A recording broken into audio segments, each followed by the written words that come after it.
Hey there, it's Kristen. And before we dive into today's episode, I have a tiny favor to ask. I'm planning some exciting stuff this year for the podcast and my courses, and I would really love your input. I put together a super quick survey. It's mostly multiple choice and shouldn't take you more than a few minutes. Your feedback will directly shape the content I create this year, so I can make sure it's exactly what you need to thrive in your business without the hustle.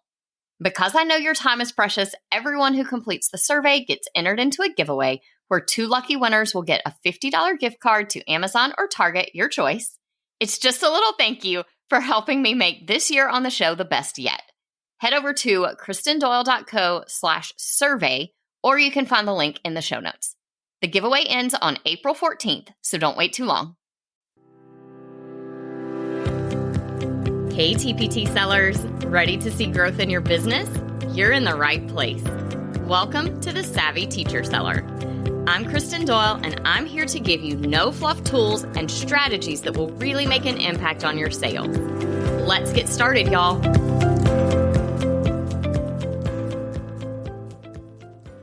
Hey, y'all. Welcome to this episode of the Savvy Teacher Seller. I'm your host, Kristen Doyle, and today we are continuing our website series with a chat about branding. Branding is this big concept, and I know most likely when I mention the word branding, your mind darts straight to your logo. But it really is this bigger concept that is way more than just your logo, your fonts, and even your colors. Your branding should have an influence that stretches across your entire website, your social media, your storefront, really your entire business. All right, let's dive in and talk about what branding is and some practical things that you can do to make your branding better across your business and specifically your website. So like I said, your mind probably immediately goes to either your logo or your fonts and colors when I talk about branding, but it really is this big umbrella topic that covers so much more. Your brand is your voice, kind of spreading across your website. It's those images that grab people's attention, shapes, backgrounds, even little tiny details can be part of your branding. And it's important because your branding builds your unique identity. It makes you recognizable. It's like spotting one of your best friends across a crowded room. Earlier this week, actually, I took my son to his ninja class, and it takes place at our local gymnastics center where one of my neighbors takes her daughters for gymnastics class on the same day at the same time. And so we tend to look for each other. This gym, you guys, it's huge. They just built a brand new one. There are probably 200 kids in that gym during each one of those classes, plus all the parents. It's spread out really big. And we are on opposite corners. Of course, the ninja kids are back in the back corner, and most of the floor is taken up with the gymnastics classes because that's their primary thing. So my friend and I, usually when we come in first thing, we are kind of on opposite corners of this giant gymnasium. It's about the size of, I would say, maybe 2 basketball courts, maybe a little more. And I was looking for her the other day, and I glanced across the room and couldn't believe how fast I found her. And the reason is because I know her so well. I know her style. I know the way that she carries herself. I know the way that her posture usually is. I recognize the way she was wearing her hair. And so I picked out my friend across this crowded room very quickly just because I recognized the way that she carries herself, the general look that she has. And that is like branding. When you have your branding down pat, it really elevates your professionalism and it makes you stand out in a crowd. It means that people who've seen you on social media recognize you when they see you on your website. Or people who know you from your website recognize you when they see you in your storefront. And so that's really why it's so important that we have consistent branding and that we extend that branding beyond just fonts and colors and logos. Let's break that down just a little bit more and talk about some specifics. First up, we are going to talk about your fonts and colors because choosing the right ones is important. Not just because they reflect your brand's personality, but also because they have to appeal to your target audience. You want to make sure that you are picking easy to read fonts and colors that stand out, but they work well together. Keep in mind, less is more. You don't need a color palette with as many colors as the rainbow. Choose a handful of colors. I recommend 3 to 4 colors that really represent your brand and stick with those. In fact, choosing too many colors really can just turn your website into kind of a whirlpool of shades and not give it that polished, cohesive feel that you're looking for. So I recommend that you pick 3 to 4 colors that are going to be your brand colors. And of course, you'll have a white and a black or a charcoal gray, something like that for your text. But just pick a few other colors to complement with. Same is true when it comes to your fonts. You want to make sure that you are choosing just a couple of fonts that work really well together.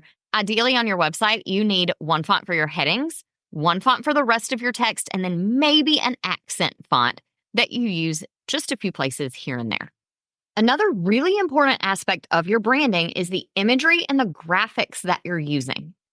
Whether it's photos of yourself, classroom shots, product photos, those all need to be in sync with your brand. Keep in mind, the idea here is to make everything look like it's part of the same family. So the colors in your photos should complement your brand colors and the colors and the feel of your website overall.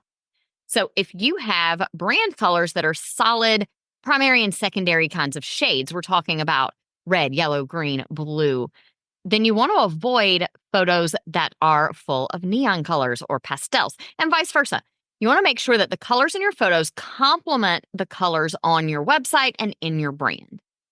You'll also want to choose graphics that go really well with your branding. So when it comes to choosing things like the icons you might use on your website, choose an icon style that looks like it belongs to the rest of your brand. If your fonts and your logo are very heavy and thick and bold, then you probably want solid, bold looking icons as well. On the flip side, if your branding is lighter and has a more airy feel, then you might want to choose icons that use a lighter line and an outline style as opposed to those heavy filled in solid icons. And then you can also choose other graphics to put on your website and throughout your social media posts and your product imaging. Other small graphics that you might not even consider to be part of your brand, but they just become a part of it. Things like little sets of polka dots or a certain rectangle that you use. You might notice if you're looking at my branding, squares and rectangles make very frequent appearances. That is because one of my brand graphics is a rectangle, and it is specifically an outline of a rectangle. The weight of that outline is always about the same. And if you look at my different posts, elements that are on my homepage, you'll notice the weight of that outline is even pretty consistent from one place to another. These little small elements like that can really just help your audience identify your brand, and they contribute to that consistency that you want to portray across all your different platforms. Like I said, it can be something as simple as a square or a rectangle. Another important piece of your branding that a lot of people tend to forget about is using a consistent brand voice. Now, if there is anything you should be taking away from this episode, consistency is key. I feel like I have said that word 20 times already, but you really do want to be consistent.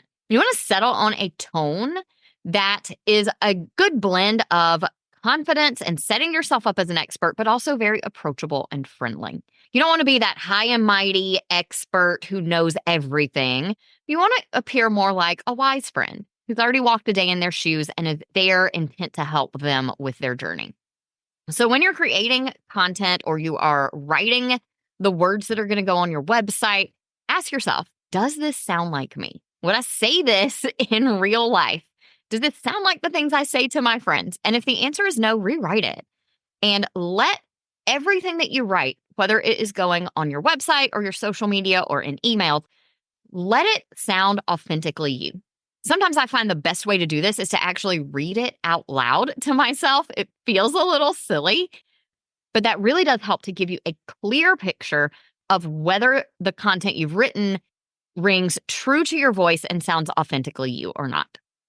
When you're thinking about your brand voice, don't forget about your call to action buttons. I know it is easy to go with default options like learn more or shop now or even click here, but those don't really resonate with your audience the same way that a more personalized call to action in your voice and that's targeted to the thing that they're clicking on can resonate with them. It's a great opportunity to inject more of your brand personality and to call them to engage with that button. So don't forget about your brand voice when you're writing the call to action buttons. All right, there you have it. That is our deep dive into branding, way beyond just your logo. I've given you some small changes that you can make to your website, to your branding, to the way that you are writing social media posts. And even though they're very small changes, they really can make a world of difference. Today's action step is for you to do a quick brand audit. Start with your website, or if you don't have one, then look through your storefront and your social media. Look at your pages and make note of what is working well and what maybe doesn't quite line up with your branding. Take a few minutes to make some of the quick and easy changes, like maybe changing some of the language so that it sounds like you, and make note of anything that you might need to talk to your designer about or make some bigger changes on down the road. Keep in mind, each element on your site really should speak your brand language, and it should speak to your target audience. Even those tiny little tweaks can really make a big difference in your online presence. If you enjoyed this episode, I would love for you to take a second to rate and review the show. It really helps us to reach more sellers like you and help everyone to grow their business. Talk to you soon, friends. I hope you enjoyed today's episode. If you did, please share it with another teacher seller who would also find it helpful. For more resources on growing your TPT business, head to kristendoyle.co/TPT. Talk to you soon.